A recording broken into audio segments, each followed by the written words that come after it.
Evo Morales arrancó con el respeto a la Pachamama, el vivir bien, respetando el medio ambiente, etc. ¿Qué pasó? ¿Cuándo hubo el quiebre y se convirtieron en los más depredadores que uno pueda imaginar? Bueno, eso es un tema interesante de analizarlo, seguramente más extenso del tiempo que tenemos. Cuando ocurrió eso, probablemente en ningún momento, por ahí nunca ocurrió, por ahí era solamente un discurso.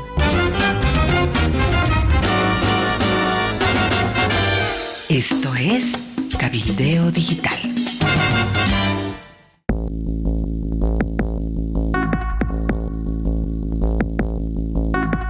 Un saludo cordial para todos ustedes. Este es el segmento de entrevistas de Cabildeo Digital a través del canal YouTube. Nos acompaña y será nuestro compañero de entrevistas, de formular preguntas, Edwin Cacho Herrera. Nuestro entrevistado es Óscar Campanini, el director del Centro de Documentación e Información de Bolivia, el CEDIB. Óscar, bienvenido, gracias por tu tiempo. Muchas gracias, Amalia y Edwin, igualmente. Cacho, ¿qué tal? ¿Qué tal, Amalia? Rápidamente para comenzar la entrevista. Óscar, estamos prácticamente bajo el agua este año, 2024. El año pasado era totalmente distinto el panorama, con incendios forestales, con la sequía que estaba azotando al país. ¿Cómo se explica este fenómeno? ¿Cómo explicas tú este cambio tan radical en nuestro clima? Bueno, definitivamente lo que estamos atravesando en los últimos años son cambios que nos están sorprendiendo, cambios vinculados al clima. Es bien contradictorio que el año pasado, o probablemente incluso a inicios de este año, por ejemplo, en la ciudad de La Paz había una gran preocupación porque no se llenen las represas, ¿no? El año pasado ya había en parte racionamiento. Nos ha sorprendido mucho los incendios en el lado de Yurrinabaque, San Buenaventura. Desafortunadamente no son sorpresa para el lado de Santa Cruz o del Chaco, pero sí hay efectos que nos están sorprendiendo y que están teniendo impactos. Y ahora, sin lugar a dudas, el tema de las lluvias es algo que está sorprendiendo y nos está preocupando y está teniendo graves consecuencias en la ciudad de La Paz, pero también en otras partes del país. Y todo esto tiene que ver con el clima, y en el caso de Bolivia, algo que reflexionábamos el día de ayer en un taller en el CIDES, en la UNSA, es que en el caso de Bolivia, para el clima es fundamental la Amazonía, no los bosques. Los bosques son un elemento que determina cómo es el clima en nuestro país. Entonces, bueno, se entiende por qué el tema de los incendios, de la deforestación, son un tema fundamental para entender lo que está pasando y especialmente lo que puede pasar hacia adelante. Óscar, en este momento hay incendios en Chile, no los han podido parar, ha sido terrible, cerca de Valparaíso, y Bolivia perdió 3 millones de hectáreas. Es una cantidad impresionante si uno piensa en el espacio ocupado, 3 millones de hectáreas, el grueso en la Amazonía, pero todos los días la minería ilegal va deforestando, tumbando árboles, con el objetivo de meter equipo pesado, echarle mercurio al agua y rescatar oro. Para todos es difícil comprender cómo se hilvana esta realidad entre tumbar árboles, deforestar, contaminar, y que luego recibamos una factura de la naturaleza, ya sea en incendios o ya sea en estas abrumadoras lluvias. Así es, Amalia. En el caso de Bolivia, y no solamente de Bolivia, sino de todo nuestro continente, con este bosque tan importante, no solamente para el continente, sino para el mundo, que es la Amazonía, los incendios son parte de lo que ocurre, en parte de la naturaleza, es un elemento de la naturaleza, pero sin lugar a dudas en las últimas décadas las actividades que han realizado las personas, estas actividades antrópicas, han sido las principales causas.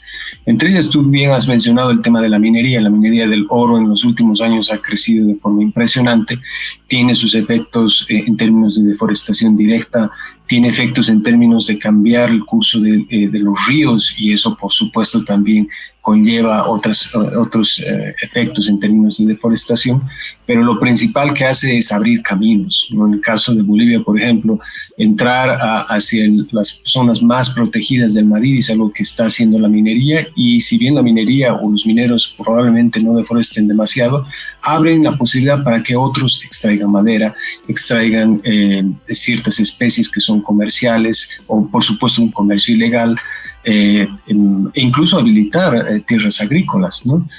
O incluso para otro tipo de iniciativas y proyectos que lamentablemente son impulsados por el propio gobierno, como es el caso de la palma africana o del biodiesel, que desafortunadamente todas estas actividades lo que hacen es ver al bosque como un estorbo, y lo que quieren es más bien habilitar ya sea tierras para otros usos o para otro tipo de especies que al final van a afectar severamente al bosque, y como estamos viendo ahora, en consecuencia también el clima y todos estos impactos que vivimos. ¿En qué dimensión se ha afectado ya al bosque amazónico, querido Óscar? ¿En qué dimensiones ya se ha provocado esta afectación, y si ya es irreversible este daño que se está haciendo al bosque amazónico? Bueno, algunos datos interesantes. Hay un programa interesante que es el Global Forest Watch a nivel internacional, y que se centra mucho en la Amazonía. Nos dan datos, por ejemplo, que del 2002 al 2022 se ha perdido en Bolivia 3,7 millones de hectáreas de bosque primario, y de cobertura arbórea en general 7.27 millones de hectáreas. Entonces, y algunas de estas zonas son zonas muy vulnerables. En el caso de Bolivia, gran parte de las pérdidas están focalizadas en el bosque seco chiquitano, que es un bosque mucho más vulnerable, más delicado por su sequedad, no es tan húmedo como la Amazonía, o incluso hacia el lado del Pantanal. Entonces, desafortunadamente estos datos muestran, y especialmente las proyecciones, veíamos igual el día de ayer, unas proyecciones que son realmente dramáticas y fatídicas hacia el 2050, superficies de más de la mitad de la superficie de lo que son actualmente bosques en el departamento de Santa Cruz potencialmente afectados. ¿Es posible parar esto? ¿Hay alguna forma de decir basta? Yo creo que no es posible, como muchas cosas en nuestro país, posible es todo se puede hacer, está en nuestras manos, porque son las personas, los bolivianos, los que ocasionamos de alguna manera esto. La cuestión es que es necesario. Todos estos hechos que estamos viendo, lo que está ocurriendo con las inundaciones, los daños que están ocurriendo, las vidas que se están cobrando, la cantidad de bienes y recursos que se están perdiendo, son cosas que nos tienen que llamar la atención. Esto no tiene que ver solamente con las riadas, ¿no? Ese es el gran problema que tenemos en nuestra sociedad. Viene la riada, nos preocupamos por la riada. Falta el agua, nos preocupamos por las lluvias. Hay un incendio y recién nos preocupamos por el bosque. Tienen que ver con acciones más consistentes y permanentes, con políticas públicas, especialmente por parte del Estado y de los principales sectores económicos. Es necesario, es urgente, primero tomar conciencia de lo que está ocurriendo. Estas cosas tienen como consecuencia, por ejemplo, en parte la deforestación, todas estas actividades extractivas que están destruyendo el bosque, afectando el clima, contaminando el medio ambiente. Entonces, toca tomar conciencia y en segunda instancia exigir que las autoridades cumplan la función que tienen que cumplir, que no solamente es la de atender las emergencias, que además en eso hay grandes y terribles deficiencias, sino prever las emergencias, y prever las emergencias significa atender estos temas de fondo, ¿no? En este caso concreto, el limitar las actividades que destruyen, arrasan el bosque, y más bien fomentar actividades de real conservación de nuestros bosques. Óscar, si me permites, Cacho, este gobierno arrancó, y me refiero a este gobierno, el gobierno del MAS. Evo Morales arrancó con el respeto a la Pachamama, el vivir bien, respetando el medio ambiente, etc. ¿Qué pasó? ¿Cuándo hubo el quiebre y se convirtieron en los más depredadores que uno pueda imaginar? Bueno, eso es un tema interesante de analizarlo, seguramente más extenso del tiempo que tenemos. Cuando ocurrió eso, probablemente en ningún momento, por ahí nunca ocurrió, por ahí era solamente un discurso. pero sin lugar a dudas algunas intenciones, acciones interesantes, por lo menos a nivel de normativa, existieron al inicio, pero claramente se visibilizaron que las acciones concretas de hecho que estaba impulsando el gobierno eran totalmente contrarias a esos discursos, especialmente con todo este camino a través del TICNIS. No sé si sin lugar a dudas fue un hito en nuestra historia de Bolivia porque mostró con total claridad esta clara contradicción entre las prácticas y el discurso del gobierno del MAS. ¿Hay algo que hacer a nivel internacional, por ejemplo, para de alguna manera encauzar, enjuiciar al gobierno por este verdadero ecocidio? Aquí no vamos a conseguir nada. Amalia lo explica bien. Tenemos un gobierno extractivista, agresor del medio ambiente. ¿Hay posibilidades de hacer algo por afuera? La experiencia que tenemos nosotros en el caso, por ejemplo, del mercurio es que existen organismos internacionales, instancias específicas que ven estos temas, pero también son en alguna medida limitadas sus capacidades y sus acciones, ¿no? Incluso instancias con capacidad vinculante como la Corte Interamericana, para poder aplicar sus medidas son limitadas. Entonces es fundamental, es imprescindible la conciencia de la sociedad civil nacional e internacional. Es la sociedad civil que presionando al gobierno realmente tiene una mayor capacidad de acción que cualquier tribunal de justicia nacional o internacional. Entonces creo yo que eso es fundamental. Por supuesto que hay instancias. El tema de cambio climático es un tema que se ha tratado a nivel internacional desde hace mucho tiempo atrás. La Amazonía, hay organizaciones entre varios países de la Amazonía que tienen que ver con esto. La OTCA es una de ellas, ¿no? Que tienen alguna capacidad para realizar acciones, pero nada de eso va a ser efectivo si es que no es consciente la población de lo que está pasando, de que estas cosas que nos están afectando hoy de forma muy dura tienen su origen en estas políticas del Estado, tienen su origen en estas acciones y en estos daños que estamos ocasionando a la Amazonía, al medio ambiente, al bosque. Oscar, es difícil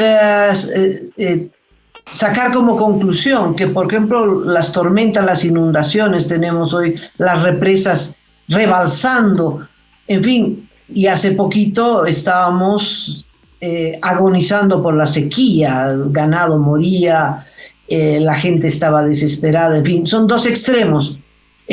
Acabará la época de lluvias y volveremos a la sequía, 6 meses de inundación, 6 meses de sequía, en fin.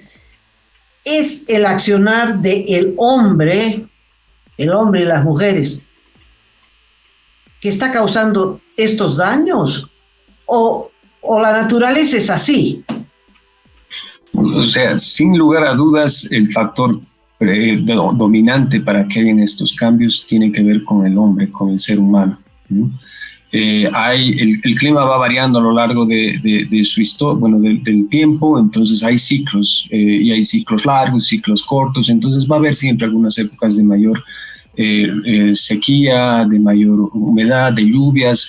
Los que hemos vivido ya varias décadas o tenemos a nuestros abuelos, sabemos que eso ha ocurrido en el pasado, entonces hay un factor natural. Pero sin lugar a dudas lo que ahora estamos viviendo tiene estrecha vinculación con lo que está haciendo el mundo. Primero, un cambio global, todo este calentamiento global que todos nos imaginamos como, bueno, va a haber más calor, van a haber ciertas cosas, hasta el Hollywood nos pinta escenarios, pero lo que estamos viviendo es lo que realmente va a ocurrir. En el caso de Bolivia, eventos extremos, cambios en el clima. Estábamos acostumbrados a que llueva cierta cantidad de meses entre fin de año e inicio de año, y eso está variando, ¿no? No está cambiando radicalmente, pero está variando, ya no son la misma cantidad de meses. Y la cantidad de lluvia puede que sea un poco mayor, un poco menor, pero como son menos meses, entonces se siente mucho la sequía, se siente mucho la lluvia. Son pequeñísimos cambios analizados desde el punto de vista del clima, pero que sus impactos son realmente tremendos y los estamos viviendo. Entonces tiene que ver con eso, pero también tiene que ver con una acción local o regional. Como les decía, la Amazonía es vital para el clima de Bolivia. Toda Bolivia, desde las tierras bajas, valles hasta el altiplano, la Amazonía es fundamental. ¿Quién está destrozando la Amazonía? bolivianos incluidos, cooperativistas, el propio gobierno, pero además, por supuesto, los brasileros, los peruanos, los ecuatorianos, ¿no? Entonces ahí hay una acción directa. Chinos también, por supuesto, o con los intereses no solamente de Sudamérica, sino de las grandes potencias, ¿no? Y también hay una acción local, o sea, los bosques, la precipitación pluvial en La Paz es totalmente dependiente de la cantidad de deforestación del bosque de los yungas. En el caso de Cochabamba es fundamental el bosque del Chapare y así sucesivamente. Entonces, también nosotros estamos más cercanamente, más directamente en distancia y en tiempo, arruinando nuestro propio clima. Óscar, te queremos agradecer por este tiempo con Último Momento, con nuestro sector de entrevista. De mi parte, una última consulta. Se viene ya el tiempo preelectoral en el país. Al año tenemos elecciones. ¿Tú consideras que este tema del cambio climático, de todo esto que nos has explicado, de cuidar la Amazonía en nuestro país, debe ser un tema central en las próximas elecciones, en las próximas candidaturas? Sin lugar a dudas, pero no solamente como eso, como un tema ambiental, como algo que tiene que ver con el clima o con las emergencias que ocurren con las lluvias, sino como algo fundamental, ¿no? Como les había dicho, lo que está ocurriendo en nuestro país tiene que ver con las políticas económicas estructurales de nuestro país. Entonces, desde esa perspectiva es que la gente tiene que escuchar a los candidatos, aunque la verdad ahí yo soy un poco pesimista y no sé si hayan interesantes o grandes propuestas, pero es un momento para reflexionar sobre estos temas. Óscar, muchas gracias. Cerramos el programa con un agradecimiento al director del CEDIP y pues con otra entrevista. Hasta muy pronto. Muchas gracias, Amalia y Cacho.